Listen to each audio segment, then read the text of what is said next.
Dan next videonya aku akan membahas tentang gimana caranya menemukan red string theory atau teori benang merah. Pernah nggak kamu ngedenger itu? Atau kamu udah pernah mengalami itu?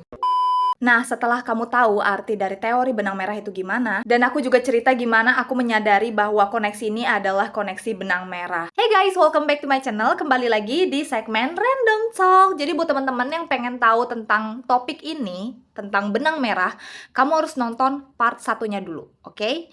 Ini part 2, part terakhir, aku akan membahas lanjutannya yang kemarin. Karena video ini sebenarnya masih nyambung sama yang kemarin, bukan beda topik guys. Dan di video kali ini pembahasannya gimana caranya kamu bisa menemukan benang merah tersebut. Gimana caranya restring ini, kamu bisa tahu tujuan hidup kamu tuh kemana ketika kamu menemukan si benang merah ini. Oke, so yeah, let's get started. Aku akan baca DM dari teman aku karena topik ini nyambung sama pembahasan kali ini. Kak, sama nanti tolong bahas di video kalau bisa ya. Sorry banyak request karena penasaran. Soal kayak kita kalau kenal sama orang toksik. Orang baik tuh sebuah benang merah juga atau gimana? Karena kita kan menarik orang yang sefrekuensi dengan kita. Itu tuh sebuah benang merah atau karena energi kita? Atau bisa jadi kita yang punya energi baik dan buruk juga benang merah? Tolong tanda bacanya. Baca ulang deh, jadikan POV kamu sebagai pembaca gitu. Soalnya dulu waktu aku SMP padahal nggak pernah iri dengki sama orang karena ortu selalu ngajarin kayak gitu gak baik. Komanya nggak ada. Kasih tanda baca nih sampai habis nih suaraku. Justru aku sukanya kasih pujian, kasih support ke orang lain. Tapi pas di sekolah, sekelilingku orang-orang toksik dan aku jadi bahan bullying.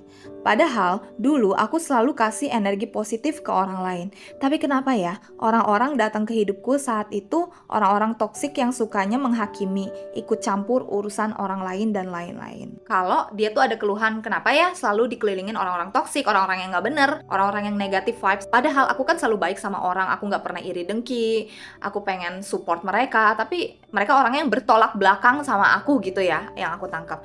Oke, sebelum aku menjawab dari DM ini, aku akan memberikan tips untuk kamu gimana caranya kamu bisa menemukan benang merah ini dan kenapa kita ditempatkan sama orang-orang toksik. Jadi yang pertama, kenalin diri kamu sendiri. Itu udah pasti ya. Ini adalah gerbang utama sebelum kamu pengen tahu tujuan hidup kamu kemana, sebelum kamu pengen tahu si benang merah ini tuh arahnya mau kemana.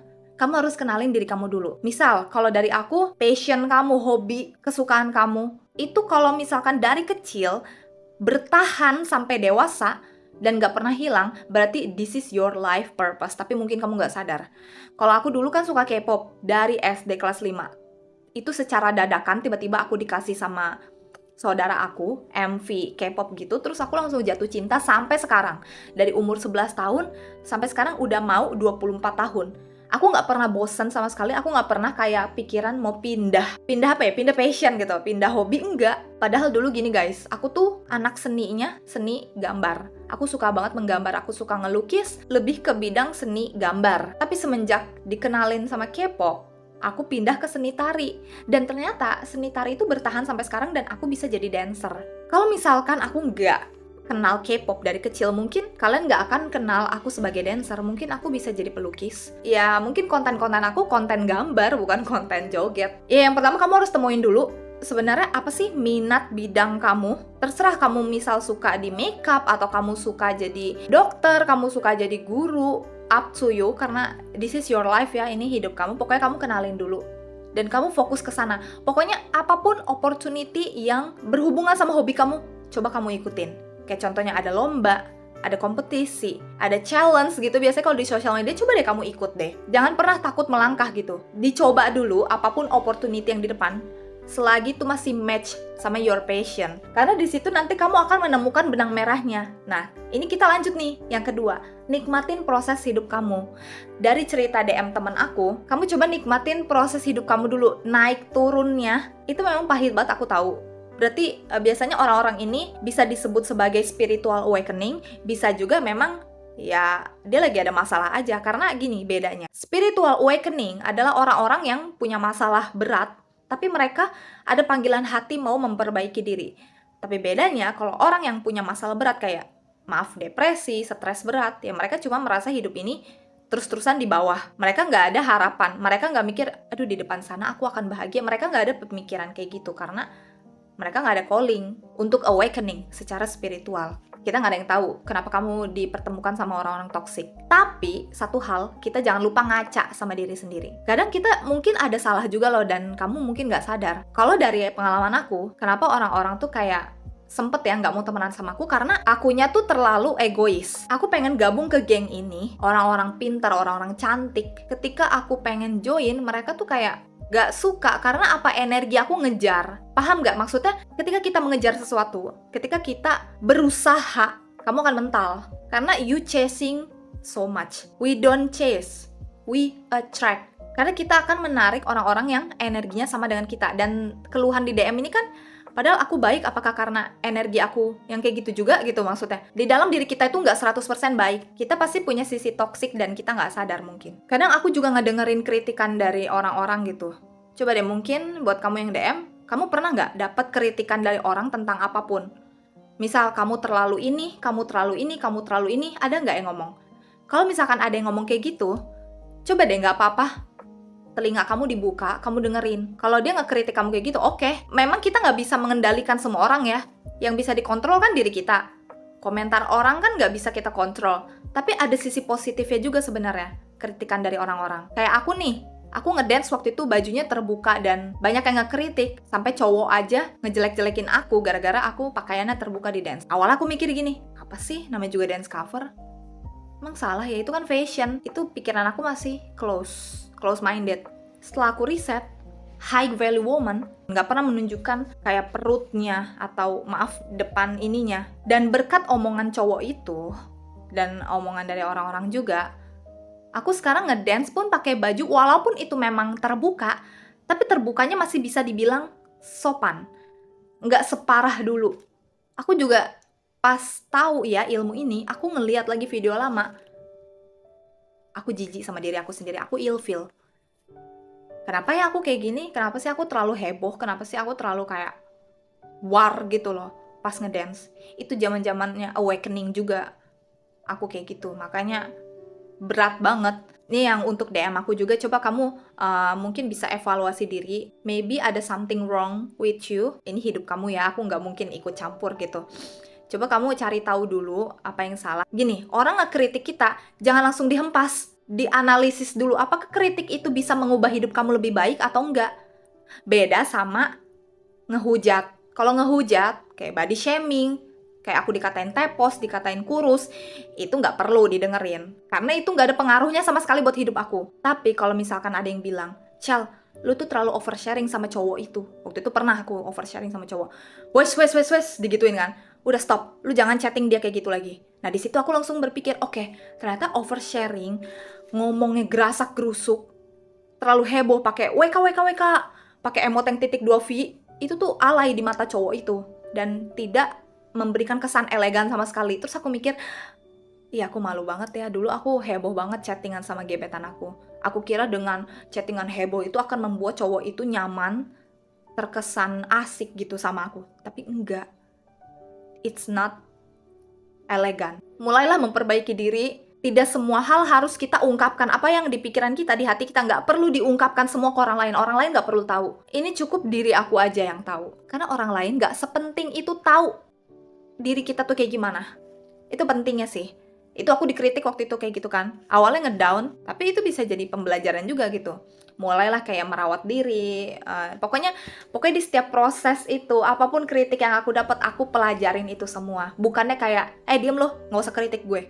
No, nobody is perfect. Aku nggak sempurna. Makanya aku butuh masukan dari setiap orang. Makanya followers aku pun ngekritik dance aku, Kak coba kameranya lebih deket Kak, biar visualnya dapet. Padahal dance kakak bagus, tapi karena kejauhan kameranya, kaki kamu jadi pendek Kak, digituin. Terus aku, oh iya juga ya, memang benar, itu kritik yang membangun gitu, biar menghasilkan konten yang berkualitas kayak gitu. Jadi setiap proses itu akan selalu ada. Tapi kan ini kamu ceritanya zaman SMP ya, aku nggak tahu masalah kamu waktu SMP tuh kayak gimana. So I hope you be better, udah dijauhin sama orang-orang toksik, dan sekarang kamu mungkin ketemu sama orang-orang yang lebih baik, lebih suportif. Karena aku paham, siapapun orang yang udah nyakitin kamu, itu memang udah takdirnya. Udah ada benang merahnya lah.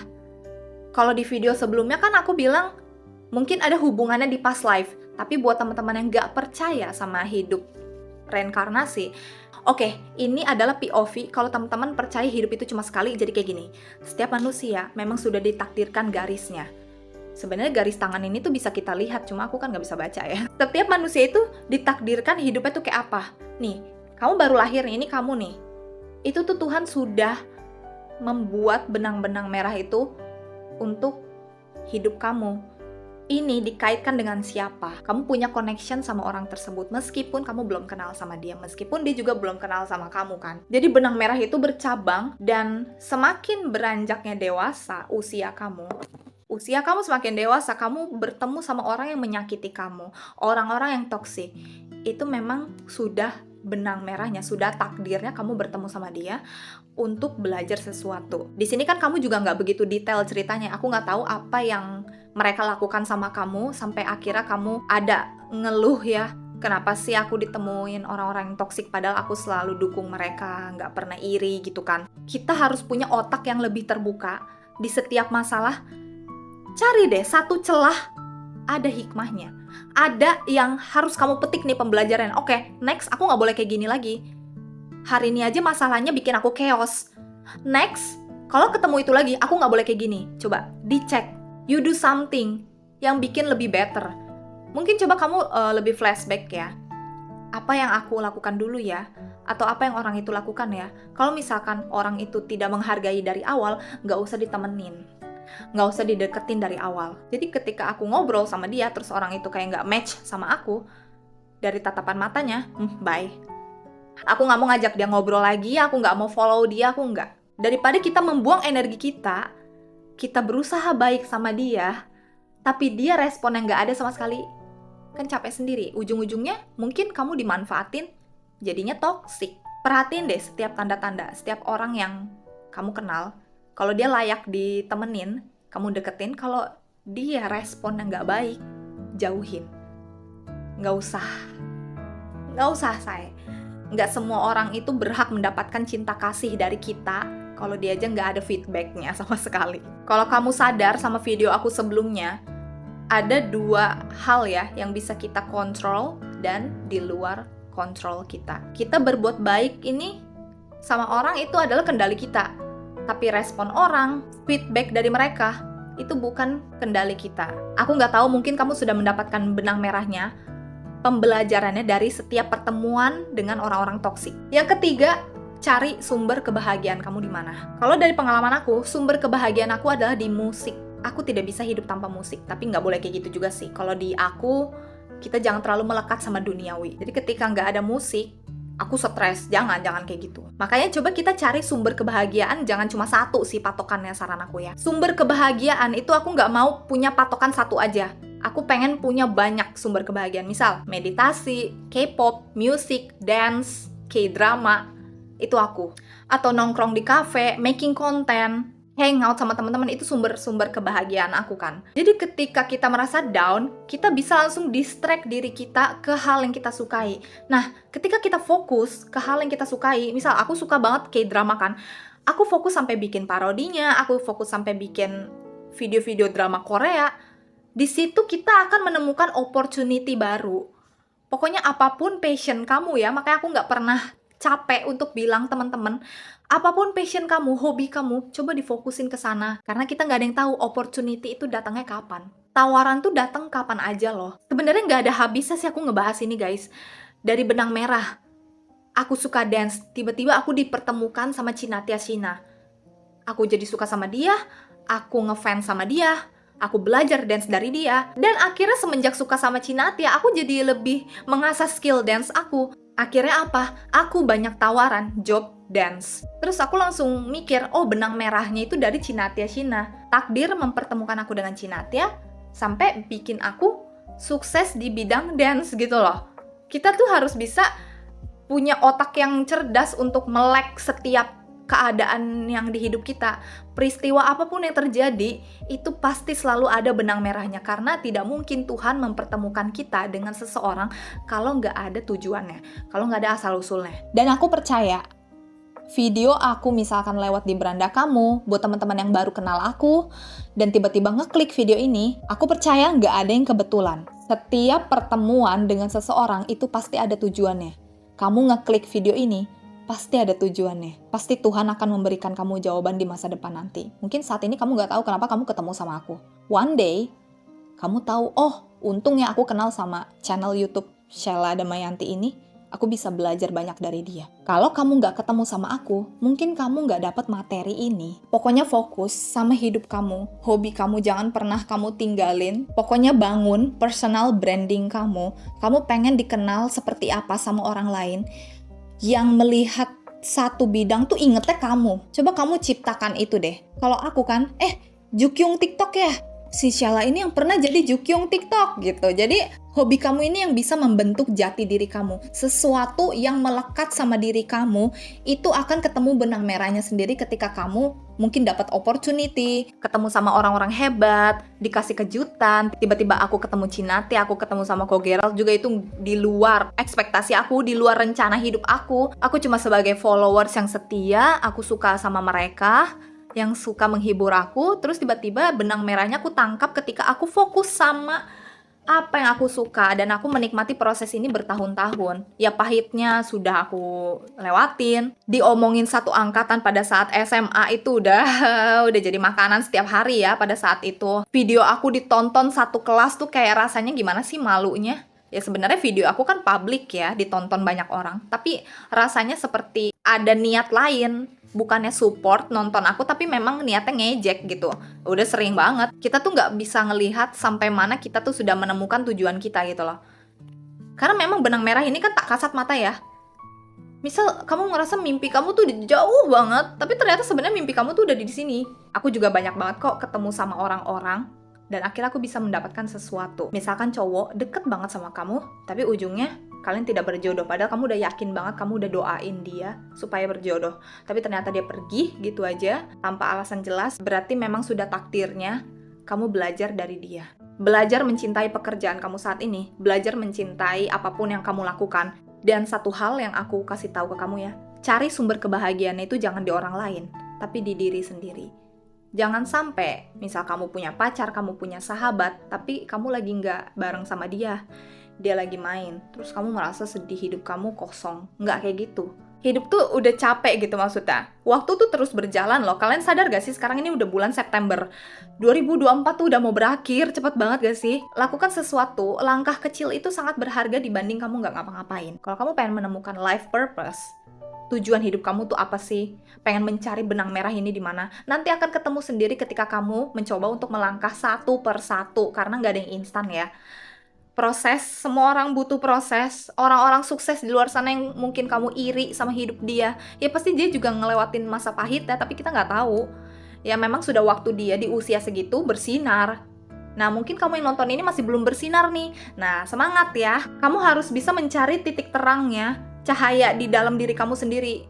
Ketika kamu sudah menemukan, kamu bisa menghidupkan cahaya diri kamu. Sehingga orang-orang melihat kamu tuh sangat bercahaya dan udah jadi versi terbaik kamu. Tips terakhir ya, coba cari role model. Misal kamu suka banget bidang musik, cari YouTuber atau siapapun yang di bidang musik juga. Kamu bisa belajar dari dia, nanti kamu akan ketemu sendiri dengan naturalnya sangat effortless. Semoga jelas ya, kamu bisa lebih mudah memahami dan kamu bisa memetik pembelajaran dari pembahasan kali ini. Thank you so much for watching. Subscribe channel ini, like, comment this video, follow my social media, and see you on my next video. Bye-bye! Thank you guys!